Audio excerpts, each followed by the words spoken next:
The Wind in the Willows, Chapter 4, Mole's Christmas. Some days later, Mole and Rat were returning across country after a long day's outing with Otter. The shades of the short winter day were closing in, and they still had some distance to go. They plodded along steadily and silently, each of them thinking his own thoughts.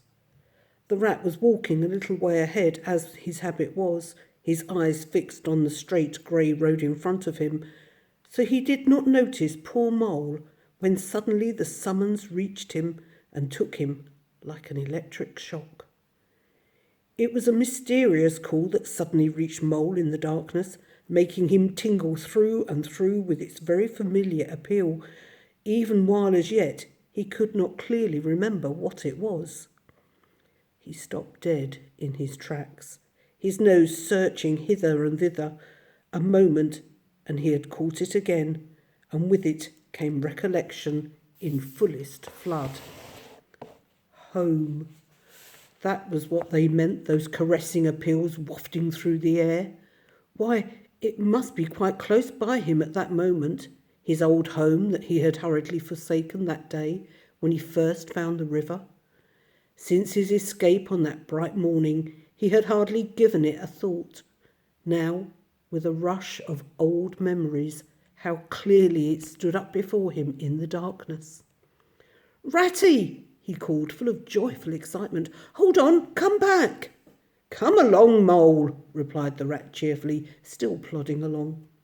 "Please stop, Ratty," pleaded the Mole in anguish. "You don't understand. It's my old home. I've just come across the smell of it. I must go to it. I must. Please, please come back." The Rat was far ahead, too far to hear what the Mole was calling. "Mole, we really mustn't stop now," he called back. "It's late and the snow is coming on again." Poor Mole stood in the road, his heart torn asunder, but his loyalty to his friend stood firm. With an effort he caught up with the unsuspecting Rat, who began chattering cheerfully about what they would do when they got back, never noticing his companion's silence and distress. At last, however, he stopped and said kindly, "Look here, Mole, old chap, you seem dead tired. We'll sit down for a minute and rest." The Mole subsided forlornly on a tree stump.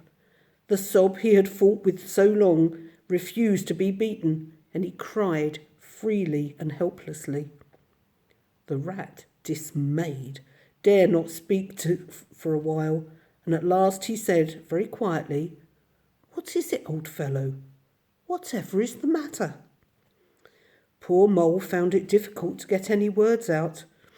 "I know it's a shabby, dingy little place," he sobbed at last, "but it was my own little home, and I was fond of it, and I smelt it suddenly when I called, and you wouldn't listen, Rat, and everything came back to me with a rush, and I wanted it.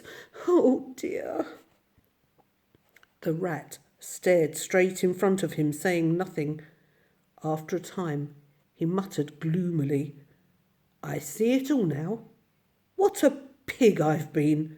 A pig, that's me."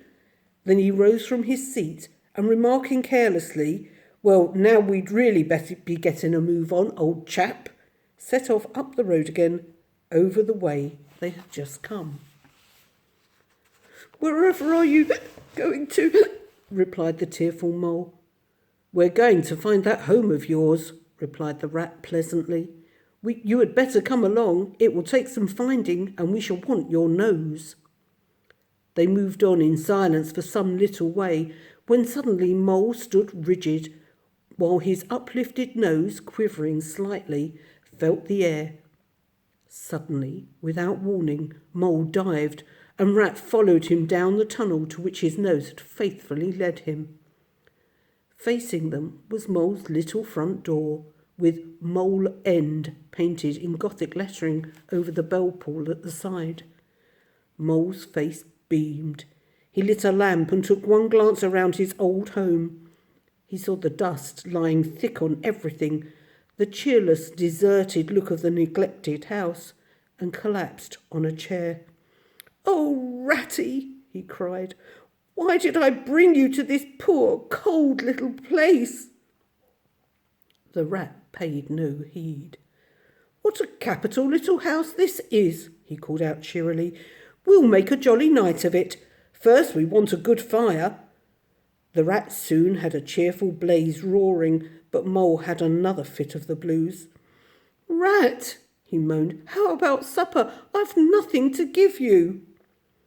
"What a fellow you are for giving in," said the rat. "Come with me and forage." They went and foraged, and found a tin of sardines, a box of biscuits, and a German sausage. "There's a banquet for you," observed the rat. "No bread," groaned the Mole. "No butter. No pâté de foie gras, no champagne," continued the rat, grinning. He had just got to work with the sardine opener when sounds were heard from the forecourt. "What's up?" inquired the rat. "It must be the field mice," replied the Mole. "They go round carol singing regularly at this time of year." "Let's have a look at them," cried the rat, running to the front door. In the forecourt stood some 8 or 10 little field mice. They glanced shyly at each other, sniggering a little, and their little voices uprose on the air. "Well sung, boys!" cried the rat heartily when the voices ceased. "Now come along in and warm yourselves." "Yes, come along," said the Mole eagerly. "Now you just wait a minute while we—" "Oh, Ratty!" he cried in despair. "We've nothing to give them." "You leave all that to me," said the rat. "Here, you with the lantern. Are there any shops open at this hour?"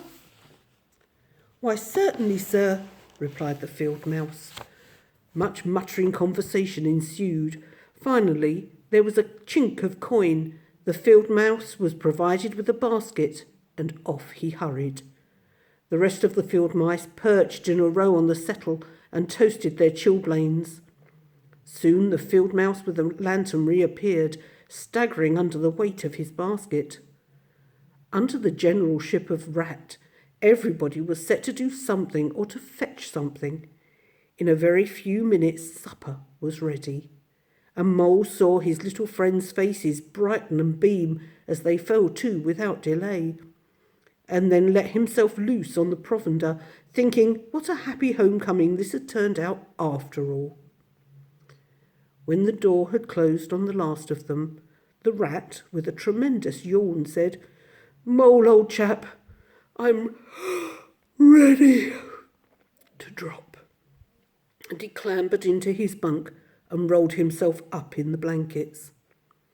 The weary Mole also was glad to turn in, but before he closed his eyes, he let them wander round his old room.